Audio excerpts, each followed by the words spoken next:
now I'm going to switch to the second part of my talk, which is about my research. And what I'm trying to do in this part is just focus on my research. I'll talk to a little bit about the teaching later, but I want to show you through my own life the different types of research that are possible by a foreign scholar. And I think what I'm trying to show is the position, the stage 4 that I'm at now, is as close as I can come to answering what is the value of an American scholar in the Japanese Academy. Okay. So stage 1 of my research, and there's in the packet here, there's the cover page and the table of contents for my first book. So this was for my first book. It was published, I think, in 2007. And it was entitled Exploring Cross-National Attraction in Education. And the question that I was really trying to answer is this one here. Why is it that particular countries become interested in the educational systems of particular other countries at certain times? So this topic comes from 2 sources, as do I think all of our topics. One is personal, and one is kind of the field, how the field is structured.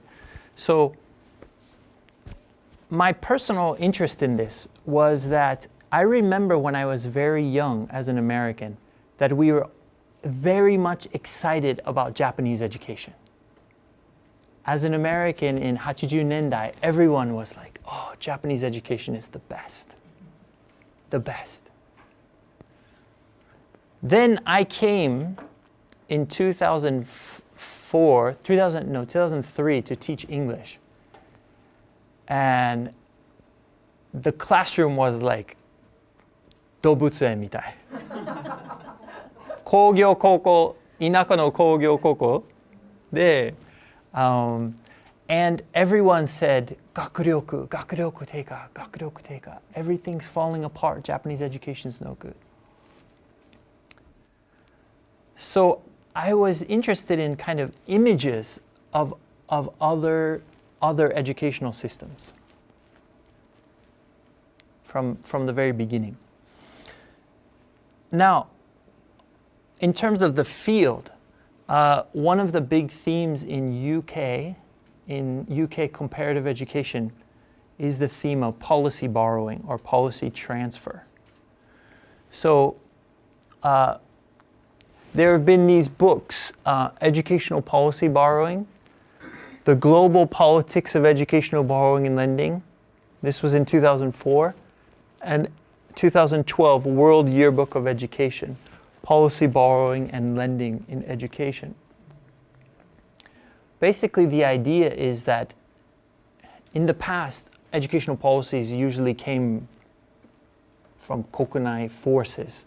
But with the advent of globalization now, you're getting policies transferred from one country to the next.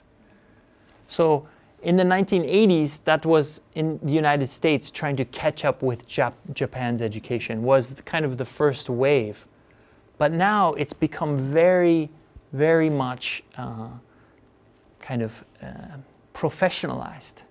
So OECD is saying, oh, this is what Singapore does.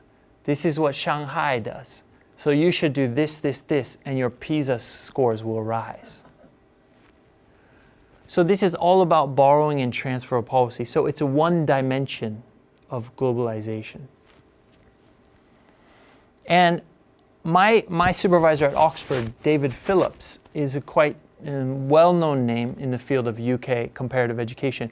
And he developed this kind of heuristic device called the 4 stages of policy borrowing.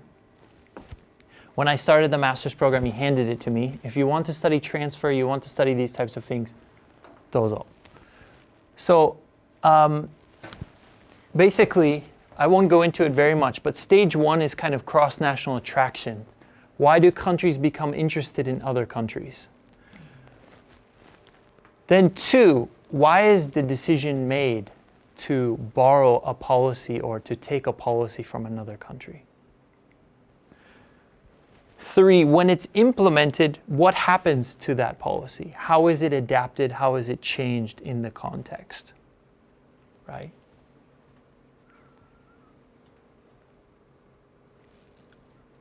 For example, I mean, there's so many examples of this in Japan, right? It's this kind of selective interpretation, selective implementation of ideas.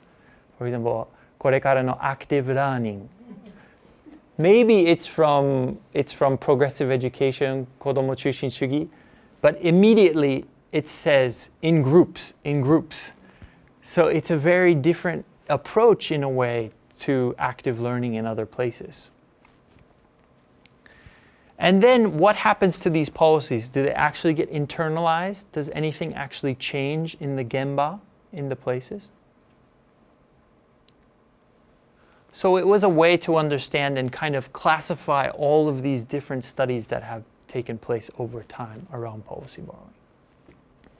So the purpose of my study was then to focus on this cross-national attraction stage. So it was a very simple setup. This was actually my master's thesis. And what I was trying to understand is, how did America understand or think about Japanese education over a long span of time? And how did China, over the same span of time, think about Japanese education? And why that research design was interesting was because if the times of high interest in Japanese education was different, then it very clearly showed that there were different domestic criteria for good education, and there was oscillations from time to time. Maybe that's very obvious to you, but there's a theory, which I will talk about in a moment, a theory made in America that says that everyone is converging on a single model of education. So that's world culture theory. So this was just a very modest attempt to discuss kind of the politics behind cross-national attraction. Now, one of the problems with this study was that I actually didn't focus very much on Japanese education itself. Now that sounds strange, but what I was trying to do was to understand how America understands Japanese education. So I used policy texts, scholars, and media reports from the United States to understand what kind of images, what kind of stereotypes were being kind of passed off as Japanese. And then compare those versus China. What types of things was China interested in? A very simple example would be America was not interested in vocational education, but China was very interested in that. Okay? Also, America at the time of Reagan was very interested in Japan spent so little on its GDP, spends very little of GDP money on education. So they were going to use it as an excuse for neoliberal reforms. Okay? So it was just a very simple attempt in a short master's course to understand the basic ideas. But as I said, I went on to my PhD, and I had a lucky occasion to meet Kariya sensei in a pub. And I also was interested in kind of developing further my understanding of Japan itself.